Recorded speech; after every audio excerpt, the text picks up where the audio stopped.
Culto jovem, amém? Vamos ouvir a palavra de Deus. Pastor Hugo, esse homem de Deus, pastor Hugo Belo, é da nossa congregação lá de Bahia. Está aqui com a oportunidade, a responsabilidade de ministrar a palavra de Deus nesta tarde.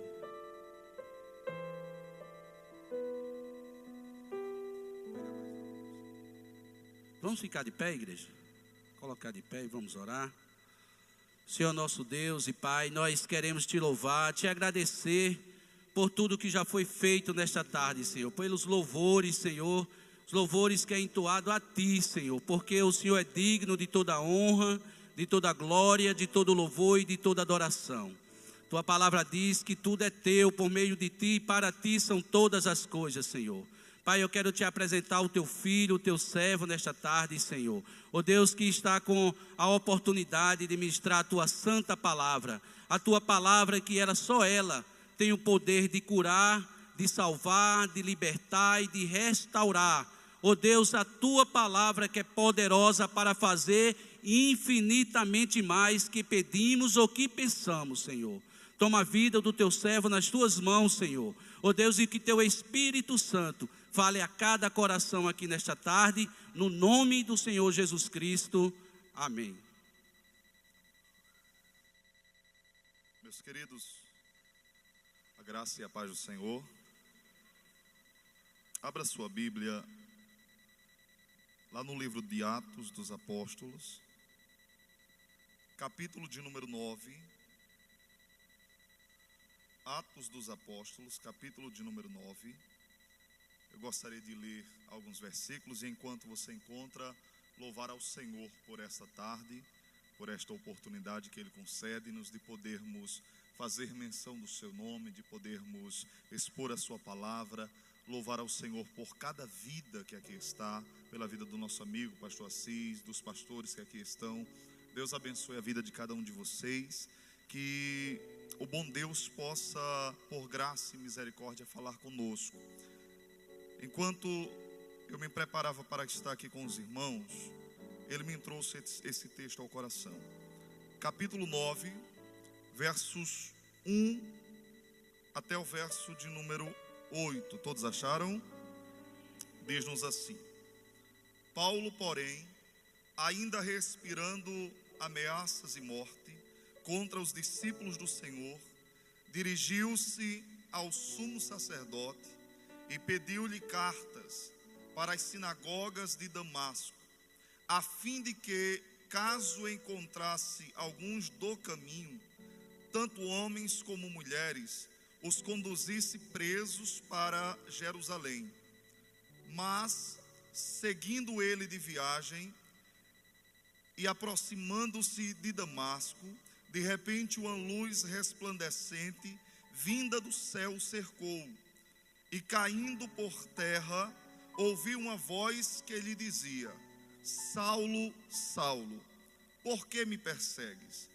Ele perguntou: quem és, Senhor?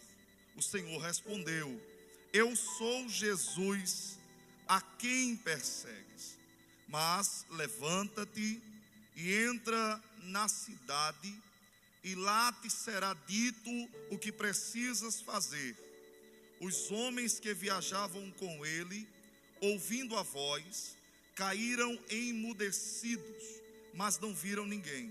Saulo levantou-se do chão e, abrindo os olhos, não enxergava coisa alguma. Então, guiado pela mão, foi conduzido a Damasco. E você diz: fecha teus olhos ainda uma vez mais, incline a tua cabeça.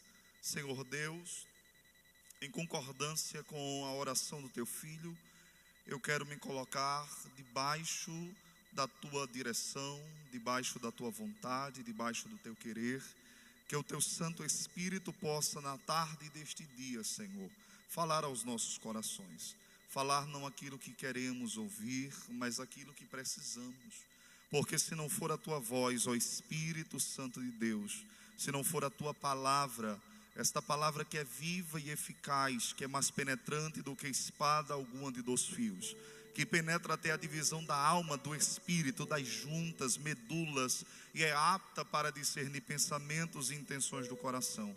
Sem a tua palavra nós estamos perdidos. Fala conosco em nome de Jesus.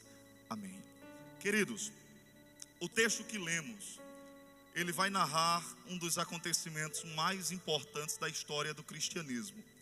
Há quem diga que depois da ressurreição de Cristo, há quem diga que depois dos acontecimentos protagonizados por Jesus, a conversão de Paulo fora o acontecimento mais importante da história. É tanto que no livro de Atos faz questão de ser mencionados por 3 vezes. A primeira vez aqui em Atos capítulo 9, a segunda vez em Atos capítulo de número 22, verso 3 ao 16, quando Paulo está defendendo-se diante da multidão em Jerusalém. E uma terceira oportunidade quando Paulo vai testemunhar diante de Festo, diante de Agripa, lá no capítulo de número 26, verso 4 ao verso de número 18. Essas 3 passagens vão falar acerca da conversão desse homem conhecido como Saulo ou Paulo. Quando nós observamos essa variante, não é que Deus mudou o nome dele, de Saulo para Paulo. É porque Saulo era um nome judaico. Saulo era um nome hebreu. Saulo era um nome que tinha em seu pano de fundo a história de um ancestral ilustre que era Saul. Era justamente com base nesse nome que este homem era chamado de Saulo. Paulo é um nome latino e o próprio Saulo também era cidadão romano. Então era comum naquele contexto a pessoa possuir 2 nomes. E é exatamente isso que acontece com este que ora acabamos de ler. A Bíblia vai nos dizer que este homem ele nasce em uma cidade por nome de Tarso. Este homem ele nasce em uma grande cidade, porque Tarso era uma grande metrópole, era uma cidade importantíssima. E este homem, como se não bastasse isto, ele fora criado aos pés de um dos maiores teólogos da sua época, um homem conhecido como Gamaliel. Gamaliel era nada mais, nada menos do que neto de Hilel, um dos maiores teólogos e um dos maiores expoentes do farisaísmo naqueles dias. Paulo fora criado aos pés desse homem, instruído, preparado, admoestado para ser de fato alguém apto para defender a sua fé com ousadia, com intrepidez. Paulo ele era fariseu, ele fazia parte do partido mais importante, mais zeloso da fé. Quando nós falamos em fariseu hoje em dia, logo nós entendemos como sinônimo de hipocrisia. Todavia naquele contexto não era assim. Embora saibamos que haviam muitos fariseus hipócritas, os fariseus eram os crentes daquela época, eram os zelosos daquela época, eram as pessoas que amavam a lei, a Torá, estudavam, pesquisavam e conheciam com afinco. Este é exatamente o homem chamado de Saulo. O escritor ele começa dizendo-nos no versículo 1, eu queria que você acompanhasse comigo. Saulo, porém, ainda respirando ameaças e morte. Observe que Lucas ele faz questão de dizer que essa ação de Paulo não é uma ação isolada, é uma ação repetida. Quando ele diz assim, Saulo ainda, ele está linkando este texto com o que está escrito lá em 8, versículo 3 de Atos, quando nos diz que o próprio Saulo, ele assolava as casas dos cristãos, ele carregava-os, ele manietava-os e levava-os presos. Observe que mesmo após a morte de Estevão, no qual Saulo presenciou, e as vestes daquele homem foram colocadas aos pés de Saulo, mesmo observando os cristãos perseguidos não retrocederem, isso não foi o suficiente para quebrantar o coração de Paulo.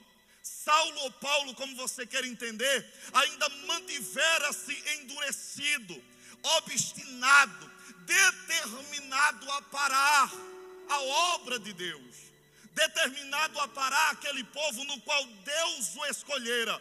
É interessante que a atitude dele é uma atitude à revelia do seu próprio mestre. Porque um dia Gamaliel, diante dos sábios, ele vai dizer o seguinte: olha, não adianta nós perseguirmos este povo, porque se a obra for de homem, ela vai sucumbir. Se a obra for de homem, ela vai parar. Se a obra for de homem, ela não progride. Mas se a obra for de Deus, não tem quem pare. O próprio mestre de Saulo nutria essa concepção acerca do cristianismo.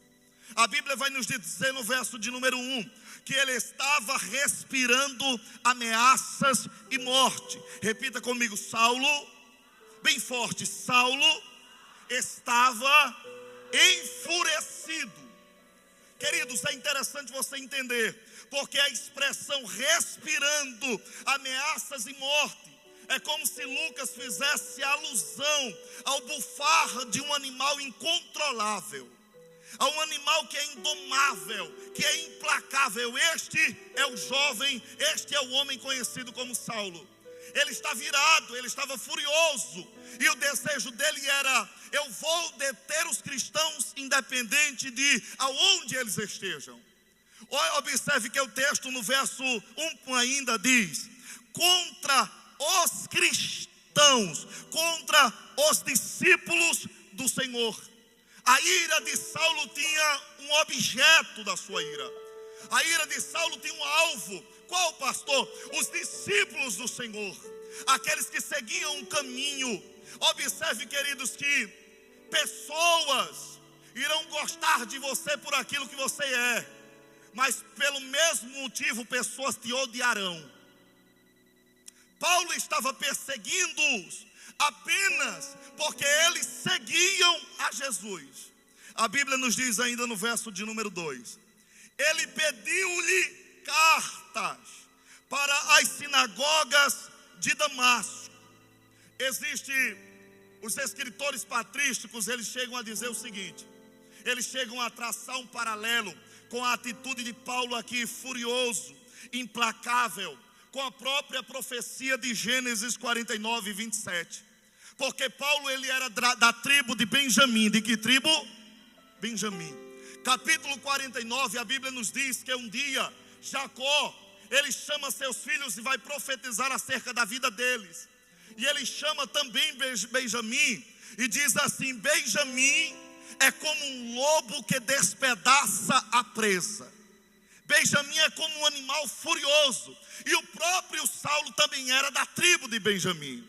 Então, alguns estudiosos vão ligar profeticamente a história de Saulo com a profecia acerca da própria tribo. Observe que em versículo 2 ele vai ao sacerdote com o intuito de pedir cartas, autorização para que ele possa ir a Damasco. Queridos, a cidade de Damasco ficava a cerca de 249 quilômetros de distância de Jerusalém. Saulo não queria deter-se apenas na capital. O desejo dele era: aonde eu puder ir, eu vou destruir, eu vou parar, eu vou deter, eu vou impedir. Quando eu li esse texto a primeira vez, eu perguntava: Deus, por que foi que o Senhor não deteve Paulo quando ele intentou no seu coração o parar a igreja?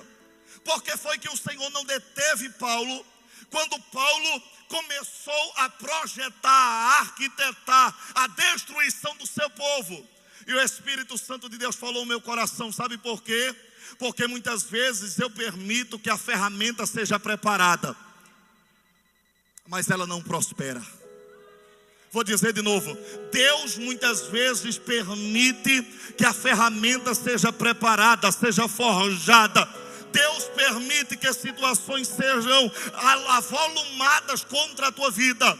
Ele permite que as situações se levantem. E você pode até dizer: Deus, porque o Senhor não impediu que essas situações se formassem? E Deus diz para você: ela se formou, mas não vai prosperar. Ela se formou, mas não vai progredir. Ela se formou, mas não vai avançar. Diga para seu irmão assim: Deus vai marcar encontro com alguém. Diga para duas pessoas: Deus vai marcar encontro com alguém. por causa de você. Você crê nisso? A Bíblia nos diz, versículo 2, que ele pega cartas. Os textos paralelos vão dizer que ele tinha ordem do Sinédrio. Ele vai ao sacerdote, que nesse caso aqui era um homem conhecido como Caifás. Caifás era genro de Anás, que estava ocupando o trono de maneira ilegítima. Por quê, pastor? Porque o sacerdócio era passado de pai para filho. Os romanos destituíram Anás e colocaram Caifás, que era seu genro, porque esse não tinha filhos. Então ele vai até o sacerdote, pega a carta, pega a ordem e ele segue em direção a Damasco. Versículo seguinte, versículo 2.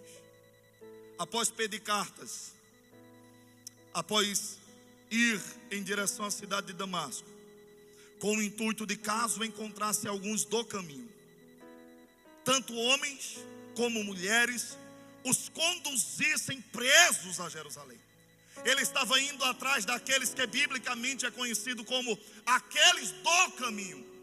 Um certo pregador, ele diz assim: Paulo estava indo atrás daqueles que eram do caminho, no caminho, até que o caminho apareceu para ele. O texto continua dizendo: mas seguindo ele de viagem, aproximou-se de Damasco. Observe que ele andou 230 quilômetros, e até então Deus não tinha feito nada. Até então Deus não tinha agido. Até então Deus não tinha aparecido, se manifestado. Quando ele está próximo de Damasco, a Bíblia diz no verso 3, quando ele se aproxima, de repente, uma luz resplandece, vinda do céu. Outras expressões vai dizer de maneira súbita, de maneira inesperada, de maneira imprevisível, de maneira que ninguém poderia deter-se. Eu amo esse Deus porque Ele ama trabalhar assim.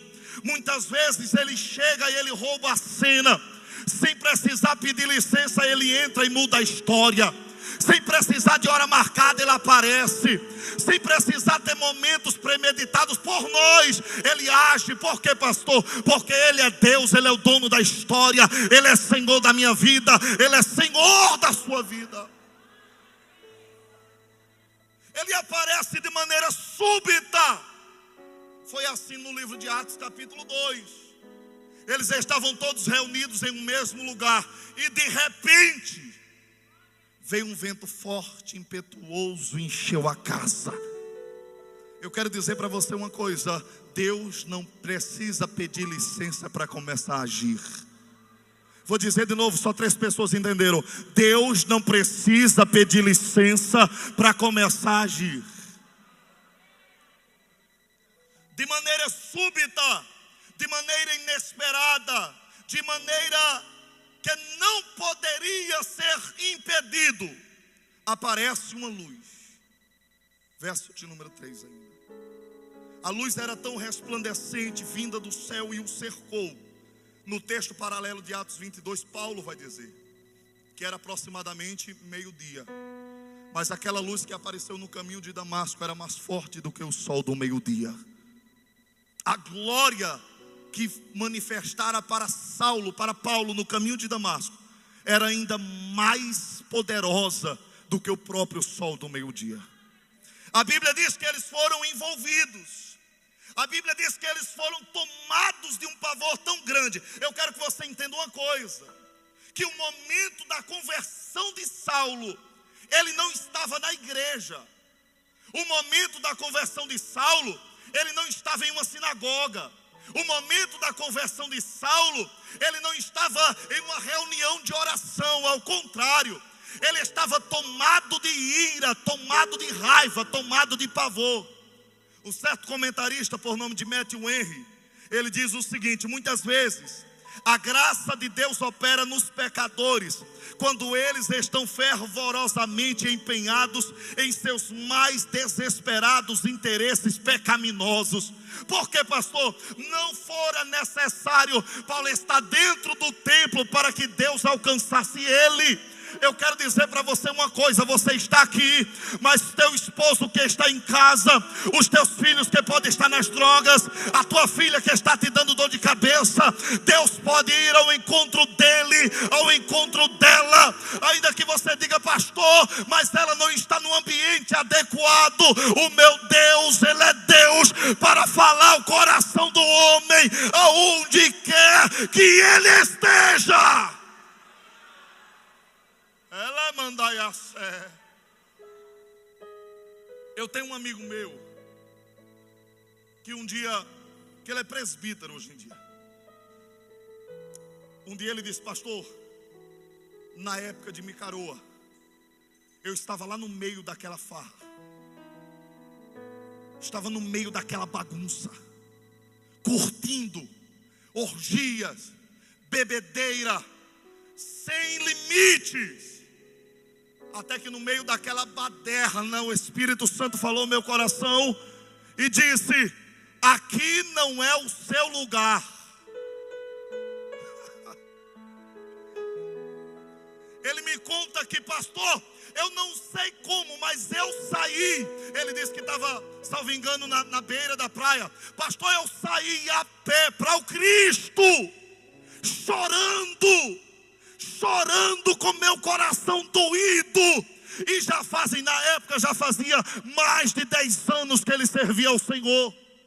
Eu quero que você entenda isso: Deus trabalha como Ele quer.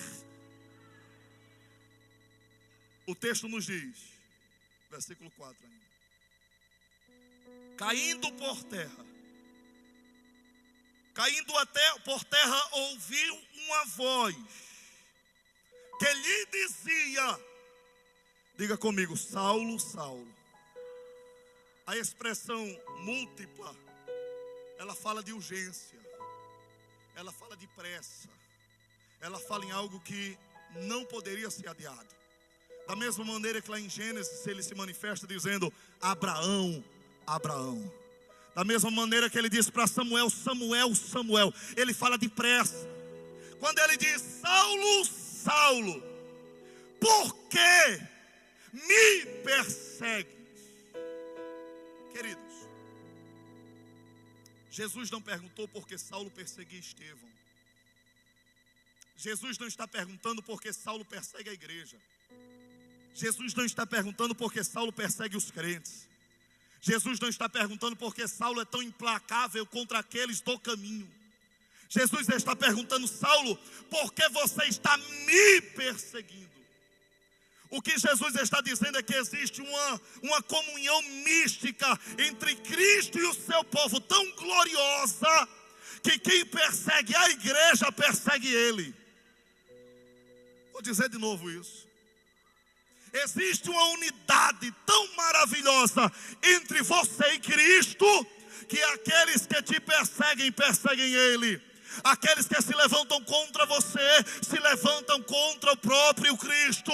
Aqueles que insurgem-se contra a tua vida, também estão se insurgindo contra o Deus dos céus.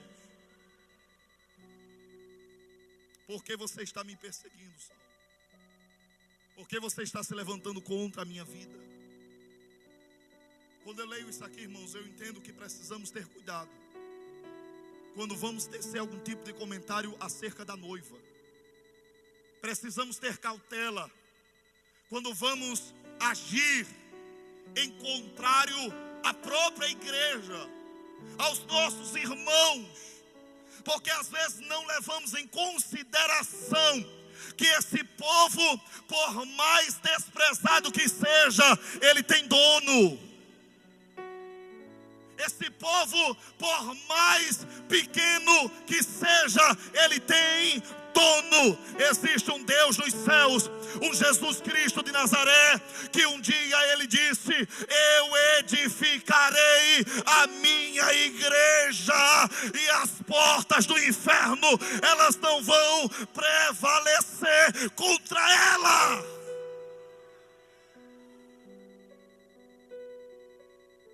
Diga para o seu irmão assim: você é a menina dos olhos de Deus.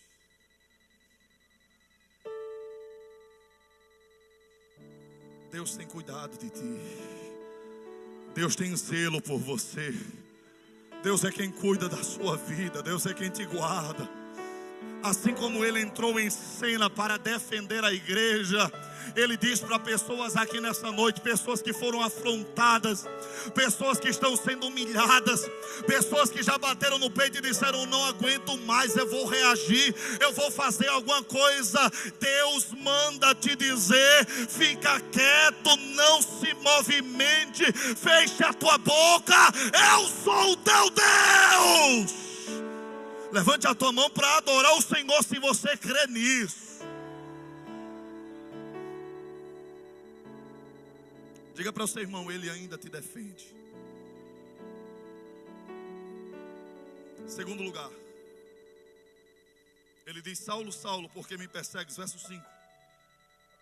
Ele perguntou. Quem perguntou? Saulo. Saulo perguntou: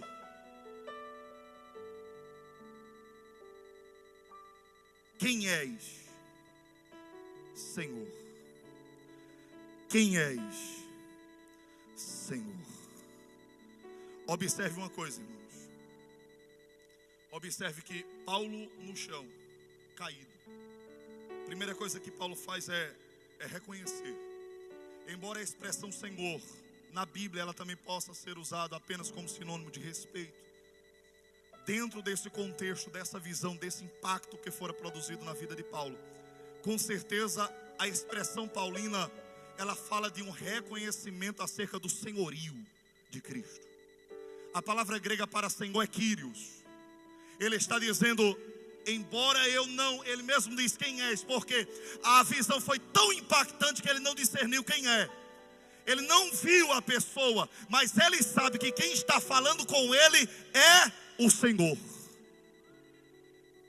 A mesma coisa que disse o próprio Tomé, quando tem a compreensão de que Jesus não era apenas mais um profeta. Tomé diz: tu és Senhor meu e Deus meu, tu és Senhor. É interessante, queridos, que essa foi a recompensa alcançada enquanto humanidade de Cristo, por submeter-se à vontade de Deus até o fim. Paulo, quando escreve aos Filipenses capítulo 2, versos 5 ao 11, Paulo diz: que haja em vós o mesmo sentimento que houve em Cristo Jesus, que sendo em forma de Deus, não teve por usurpação o ser igual a Deus, mas aniquilou-se a si mesmo, tomando a forma de servo, e achando-se na forma de servo, foi obediente até a morte, e morte de cruz, pelo que Deus o exaltou soberanamente, e lhe deu um nome que está acima de todos os nomes, para que ao nome de Jesus Cristo, se todo joelho se dobre nos céus, na terra e debaixo da terra, e toda língua confesse que Jesus Cristo é Senhor.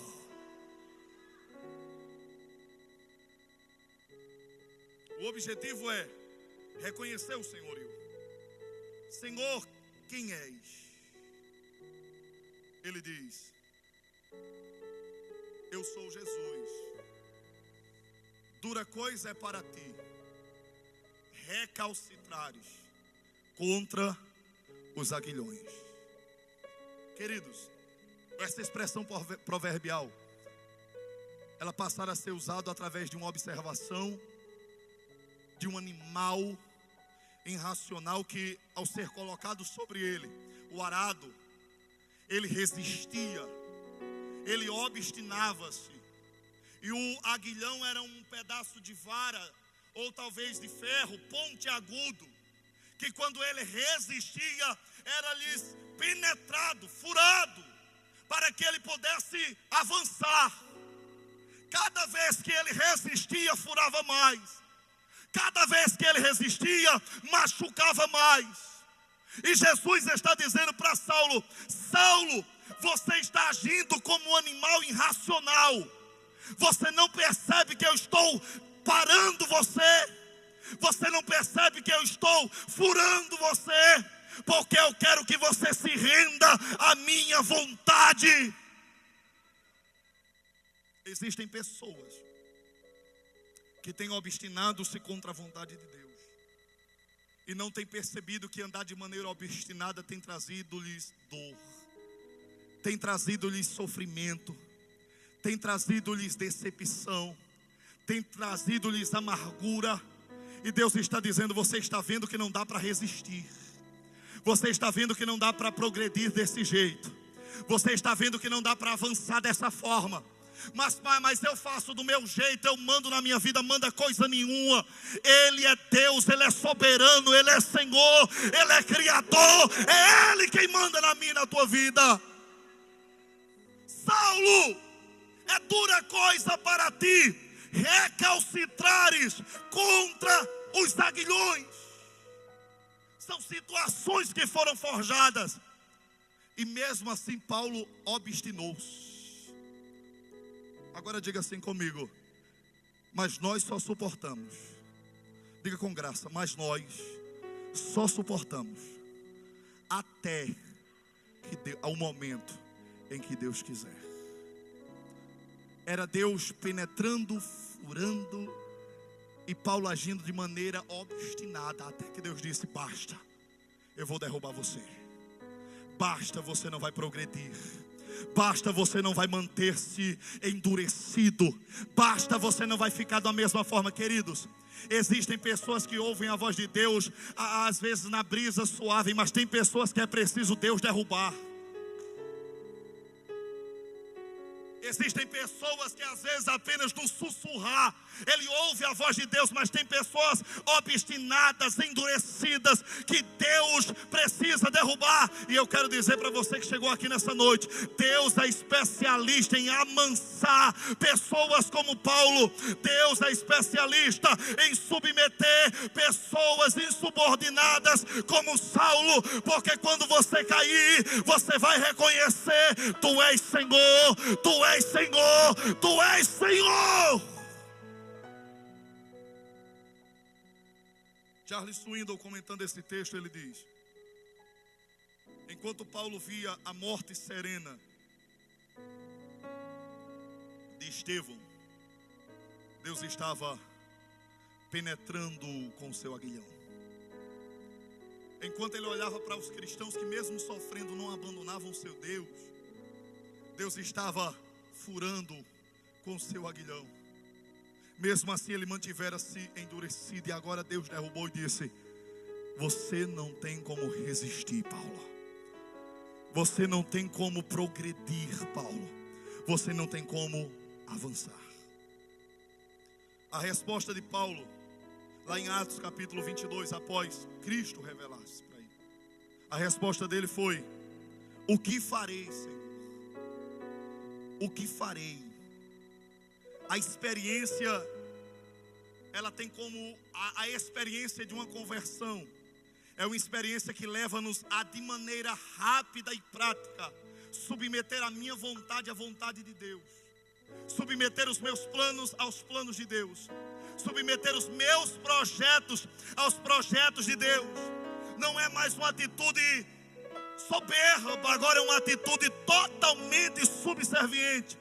O cristianismo, ele tem como objetivo, a mensagem de Deus tem como objetivo assim o fazer com cada um de nós.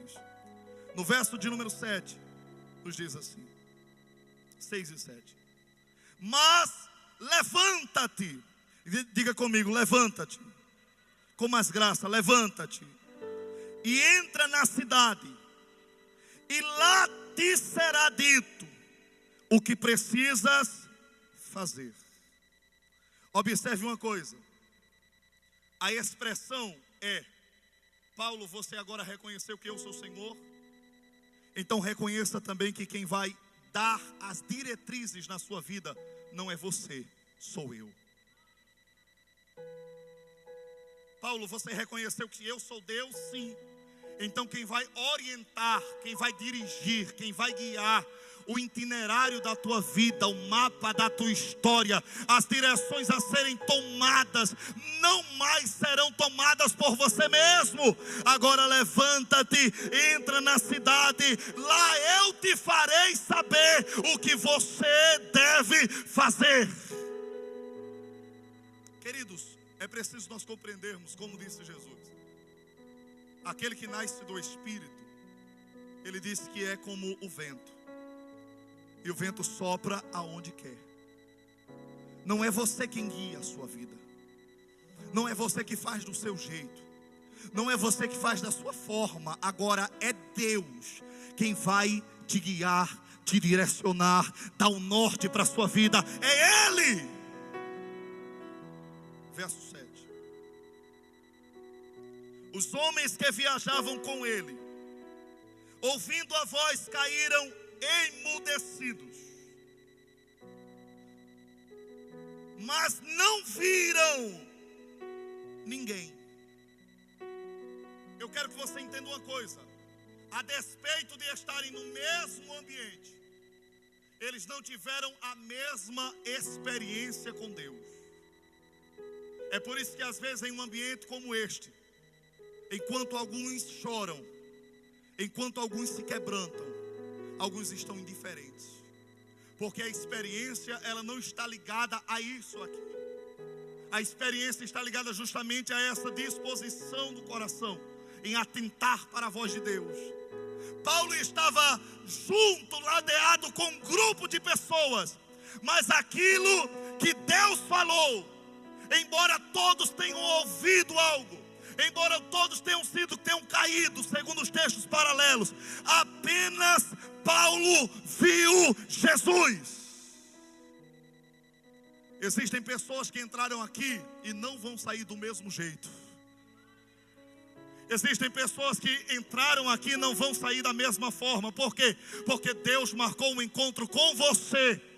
Você pode estar no mesmo ambiente geográfico, você pode estar sendo submetida à mesma experiência, você pode até estar deslumbrando as mesmas manifestações externas, mas Deus se manifesta de maneira pessoal, de maneira individual, de maneira coletiva também. Mas nessa tarde Ele te diz: eu te trouxe aqui, te chamo pelo teu nome, porque eu sou teu Deus. Isso aqui também aconteceu lá em Atos 16. Eles estavam à beira do rio, pregando para um grupo de pessoas. Mas a Bíblia diz que de repente Deus abriu o coração de Lídia. Tinha tantas pessoas à beira do rio, mas naquele dia Deus queria falar com Lídia. Tinha tantas pessoas indo para Damasco, mas naquele dia Deus queria falar com Saulo. Talvez tenha tantas pessoas aqui, mas o Espírito Santo de Deus está falando com você. Pega na mão do teu irmão, por favor. Diga assim para ele: Deus te trouxe aqui, porque Ele quer te conduzir a experiências profundas e pessoais. Você a partir de hoje não vai andar como você deseja. Você a partir de hoje não vai ser guiado pela sua vontade. Porque o Deus que marca encontro com você, Ele quer mudar a tua história, a tua vida, as tuas direções, as tuas vontades, os teus planos, os teus projetos. Foi por isso que posteriormente Paulo disse: não mais vivo eu, mas Cristo vive em mim. E a vida que agora eu vivo, a vivo pela fé. Paulo estava dizendo: agora eu não vou para onde eu quero, agora eu não faço o que eu desejo, agora eu não tomo mais decisões que me dão na telha. Existe um Deus que tem o controle da minha vida, da minha história. E se você crê nisso, levante a sua mão e adore ao Senhor por alguns segundos nessa tarde.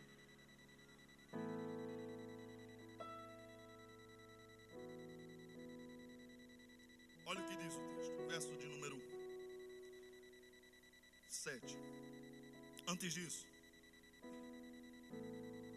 o fato de submeter-se à vontade de Deus e agora entender que é Ele que guia, isso me recorda o que acontece lá em Atos capítulo 15 e 16, quando a Bíblia nos diz que naquela oportunidade Paulo, após a sua primeira viagem missionária, agora em sua segunda viagem missionária, eles estavam intentando ir para a Ásia pregar a mensagem, pregar a palavra. Eles estavam intentando ir para as cidades de Derbe, Listra, Icônio, e dentre outras. Mas o Espírito de Deus estava dizendo: aqui não, aqui não, aqui não. aqui você não prega, aqui você não prega. Em uma visão, Deus, um jovem aparece dizendo: atravessem a Macedônia e nos ajudem. E Paulo entende que Deus estava guiando-os para a Macedônia. Você sabe o que é que Deus estava fazendo com Paulo? Deus estava fechando portas na Ásia e estava abrindo portas na Europa. Deus estava dizendo: Paulo, na Ásia já tem igrejas, na Ásia já tem crentes, na Ásia já tem pessoas convertidas. Mas entenda uma coisa: quem anda segundo a minha direção, eu fecho portas aqui, porque eu tenho portas maiores para serem abertas do outro lado. Em Filipos, no Ocidente, na Europa, não havia crentes. Quem anda guiado por Deus desfruta de milagres de Deus. Versículo 8. Saulo levantou-se do chão, abrindo os olhos, não enxergava coisa alguma. Então, diga comigo, guiado, diga com muita graça, guiado pela mão, foi conduzido. Diga comigo, foi conduzido a Damasco. Observe uma coisa. Um certo estudioso chamado Robertson, ele diz o seguinte: parece-nos patético o quadro de que o dominador Saulo, vitorioso, perseguidor, conquistador dos discípulos, agora estava como uma criança inofensiva. Mas na realidade, pela primeira vez em sua vida, a sua autossuficiência, a sua presunção, a sua altivez foi lançada no chão.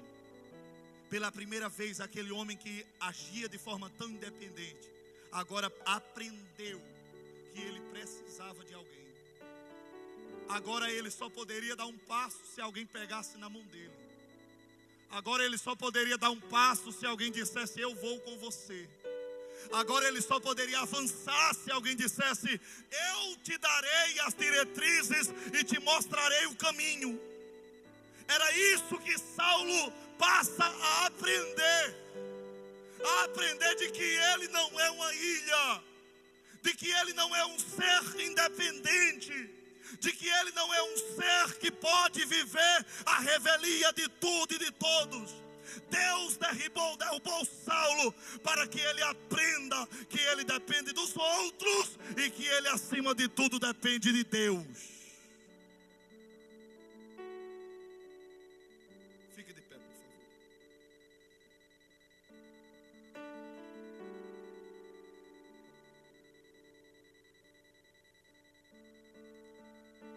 Queria que você segurasse na mão do seu irmão, por favor.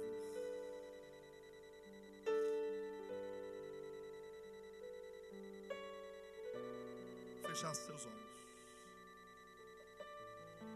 Eu tenho absoluta certeza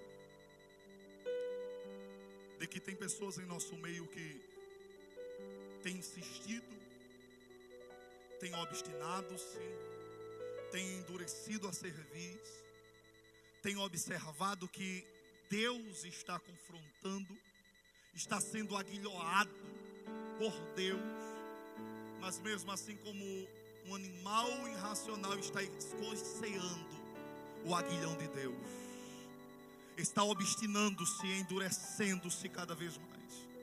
Mas Deus nesta tarde te trouxe aqui para dizer: não adianta. Você não vai conseguir resistir à minha vontade. Você não vai conseguir resistir à minha vontade. Ele diz lá em Isaías 43, verso 13: ainda antes que houvesse dia, eu sou, e não há ninguém que possa fazer escapar das minhas mãos. Agindo eu, quem impedirá? Eu vou dizer de novo: agindo Deus, ninguém pode impedir o agir de Deus na tua vida. Por isso não adianta você manter-se da mesma forma. Não adianta você endurecer o seu coração. Não adianta você obstinar-se. Que nessa tarde você possa se render. Que nessa tarde você possa se humilhar. Porque Deus quer te erguer. Ainda segurando na mão do irmão. Fala com teu Deus. Espírito Santo de Deus, nós estamos diante de Ti, diante da Tua santa e gloriosa presença. Nós queremos reconhecer que Tu és Deus, que nós somos tão pequenos, Senhor. Quantas vezes estamos agindo como que fora de si. Quantas vezes, Senhor, obstinando-se contra a Tua vontade, nós nos machucamos, nos ferimos. Nós carregamos consigo marcas terríveis. Mas a Tua graça tem nos envolvido. Eu quero nesta tarde pedir a Ti, Senhor, que assim como a Tua graça envolveu aqueles homens que estavam indo em caminho de Damasco, que a Tua graça, que a Tua glória, que o Teu poder possa nos envolver nesta tarde. Eu queria convidar você a abrir os seus lábios e começar a dizer palavras que glorifiquem ao Senhor. Eu queria que você abrisse seus lábios e começasse a dizer glória, a dizer aleluia. Porque a minha oração é que o Espírito Santo de Deus te envolva. A minha oração é que o Espírito Santo de Deus trabalhe em você. Ainda que você diga, Deus, eu quero ficar de pé. Deus diz, é verdade. Mas primeiro, para você se levantar, eu vou ter que te abater. Eu vou ter que te derrubar. Eu vou ter que demolir. Depois eu te construo.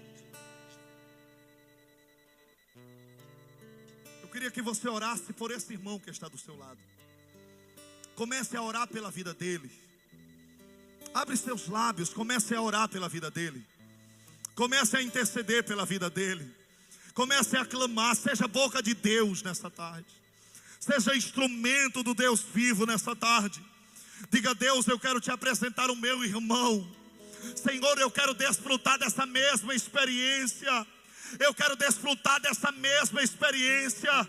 Eu não quero estar no mesmo ambiente, Senhor, mas estar indiferente. Eu não quero estar no mesmo ambiente, mas estar sensível. Não, Senhor, eu quero ser envolvido pela Tua glória. Eu quero ser envolvido pela Tua presença. Eu quero ser envolto pelo Teu poder. Se você pode, querido, levante a mão lá em cima. Levante a mão mais alto que você puder. E por alguns segundos diga palavras que adorem a esse Deus.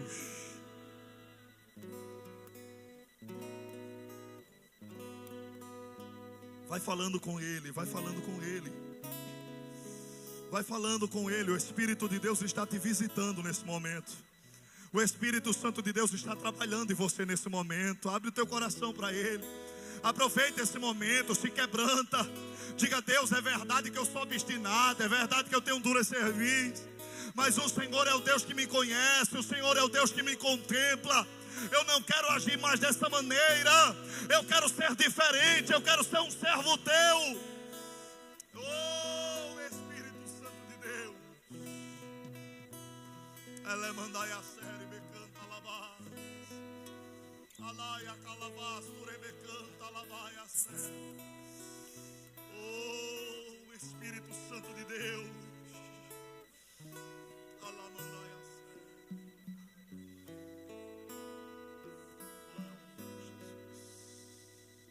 Queridos, antes de passar o microfone, eu queria saber se em nosso meio tem alguém que não é evangélico. Tem alguém em nosso meio que nunca fez uma aliança com o Senhor? Levante a sua mão que eu quero lhe conhecer. Tem alguém? Tem alguém que está afastado dos caminhos do Senhor em nosso meio? Tem alguém? Olha para o seu lado. Se você conhece que a pessoa que está do seu lado está afastada, nunca fez uma aliança, levante a sua mão. Tem alguém em nosso meio? Todos são crentes? Todos são crentes? Que Deus abençoe sua vida, tá bom? Saia daqui nessa tarde convicto disso.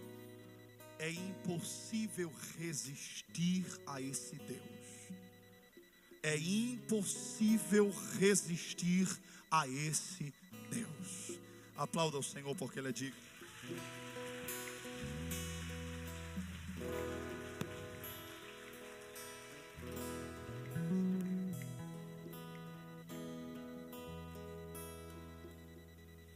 A paz do Senhor, amém, igreja. Fecha teus olhos agora nesse momento. Começa a declarar essa canção comigo. Neste lugar, Tu és real.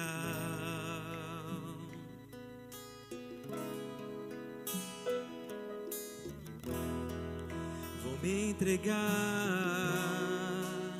totalmente.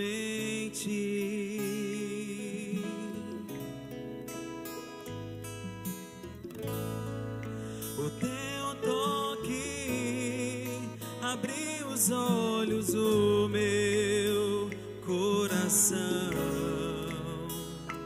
Eu posso enxergar e entender. Se eu me humilhar diante do Teu altar e sacrificar aquilo que me custa, Tu inclinarás os meus ouvidos ao meu clamor. Mas vale um dia no centro do Teu querer, que toda a vida seja mais te conhecer. Tu és minha fonte, minha colheita, minha herança.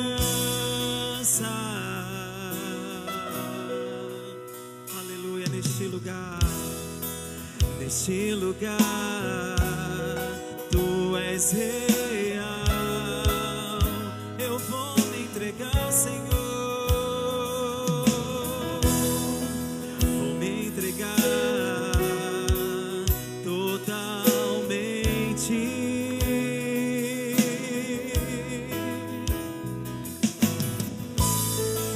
O Teu toque abriu os olhos do meu coração. Eu posso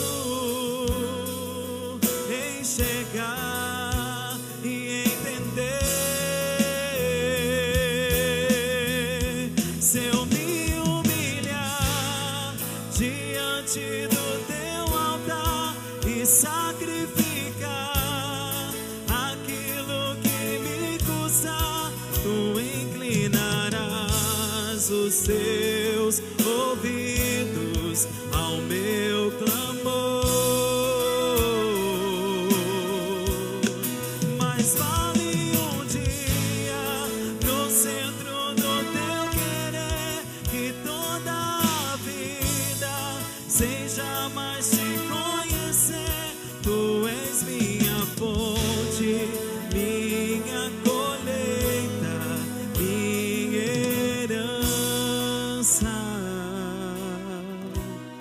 Igreja, essa palavra ela se encaixa totalmente com o que o Senhor tem feito na minha vida. Queria que Paloma viesse aqui e trouxesse o CD.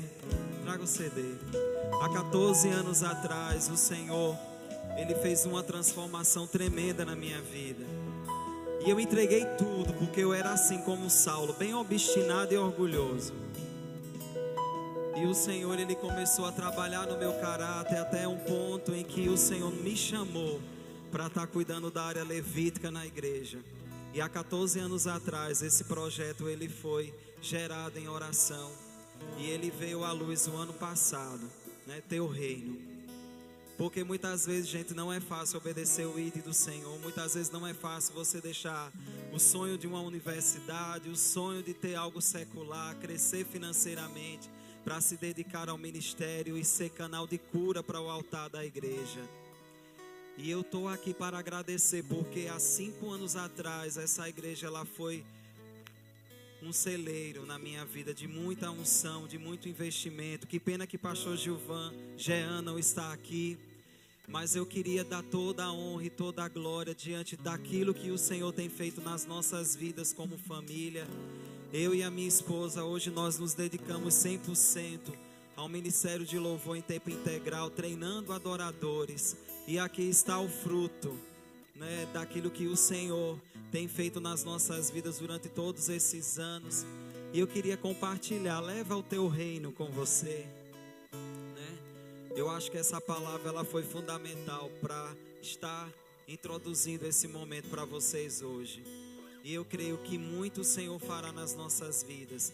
E chegou o tempo, e quando Deus ele nos lança e nos envia para plantar uma semente, é porque essa semente, por mais que você não veja, olha para o seu irmão e diz assim para ele: meu irmão, toda a obediência que nós temos diante de Deus é um lançar de uma semente, e muitas vezes você não vai ver essa semente crescer, florescer e dar frutos, porque, diga para ele, porque o seu papel é lançar a semente e o resto é com o Senhor Jesus. Você pode dar uma salva de palmas ao Senhor por isso? E eu queria agradecer ao Senhor por esse momento. Que pena que nós não cantamos nenhuma canção, porque o tempo já estourou. Mas se você quiser levar o teu reino para ser um canal de bênção na sua vida, essa semente que nós não vamos ver, mas que o Senhor vai fazer germinar e crescer na tua vida. Amém, meu irmão? Então que Deus te abençoe. Amém? Amém, glória a Deus. Vamos aplaudir ao Senhor mais uma vez. Glória a Deus, toda a honra, toda a glória e todo o louvor seja para o nosso Deus, amém? Então estamos encerrando, vamos orar, vamos agradecer a Deus. Feche os seus olhos, curve a sua cabeça um instante. Pai querido, amado, nós queremos te agradecer, Senhor. Te agradecer primeiro pela tua palavra que foi ministrada nessa tarde, Senhor. Que o teu Espírito falou aos nossos corações, Pai. Te agradecer pela vida do teu servo, o pastor Hugo, ó Deus, que ministrou a tua palavra. Que o Senhor continue abençoando a vida dele, da sua esposa, ó Deus, a sua casa, o seu lar, sua família, Deus. Continue sendo com o teu servo no ministério dele. Continua usando ele, Pai, para a tua glória, para o teu louvor, Senhor. Pai, abençoa o teu povo aqui nesta tarde, Pai. A vida da tua igreja, teus filhos e filhas, Pai. Nos despede debaixo da tua graça, debaixo da tua proteção. Nos leve em paz aos nossos lares, no nome do Senhor Jesus Cristo. Amém. Receba a bênção. Que a graça do nosso Senhor e Salvador Jesus Cristo, o amor de Deus, o nosso eterno Pai, e a comunhão do Espírito Santo de Deus esteja sobre todos nós e todo o povo de Deus, hoje e sempre. A igreja diz amém. Deus abençoe. Vão em paz.